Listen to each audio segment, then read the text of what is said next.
You're welcome to Nigeria to the World on Brighter Brain TV.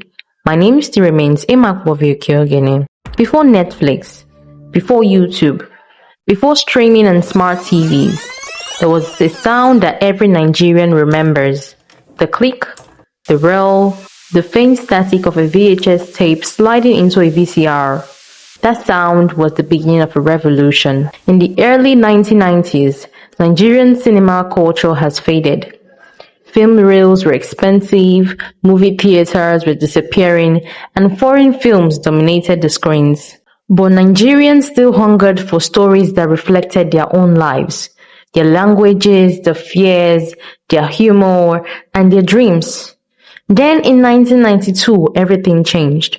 A low-budget film released straight to VHS, Living in Bondage, proved that local stories could captivate massive audiences. Distributed through markets and video rental shops, it became a cultural phenomenon and sparked what we now call Nollywood.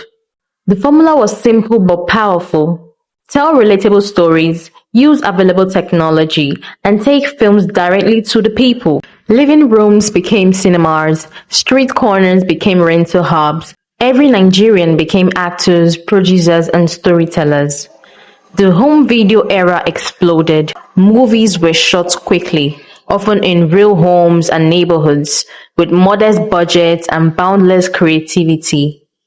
Themes of love, betrayal, wealth, family, and the supernatural resonated deeply because they mirrored real life. Soon, Nigeria was producing films at an astonishing rate, becoming one of the most prolific film industries in the world. But technology never stands still. By the early 2000s, VHS tapes began to disappear, replaced by VCDs and DVDs.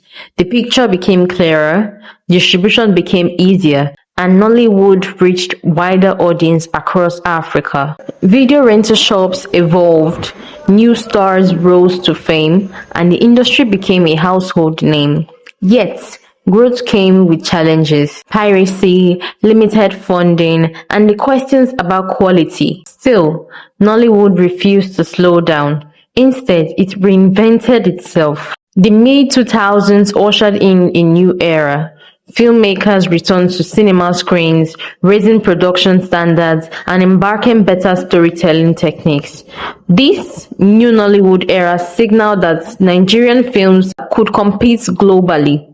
Movies like The Figurine and Ije, The Journey set higher benchmarks, blending sharp visuals, polished editing, and compelling narratives.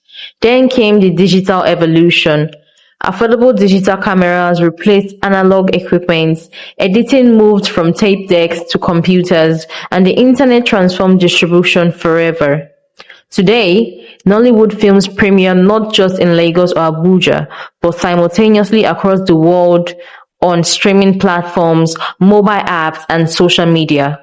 What started as tapes sold in open markets now reaches millions with a single click. Nollywood has become more than an industry. It is a cultural ambassador. Through its stories, the world encounters Nigeria, its traditions, struggles, humor, and resilience. From grainy VHS recordings to high-definition streaming, from impoverished sets to global premieres, from local markets to international audiences, Nollywood reflects the creativity and determination of a people. And perhaps that is the true magic of Nollywood.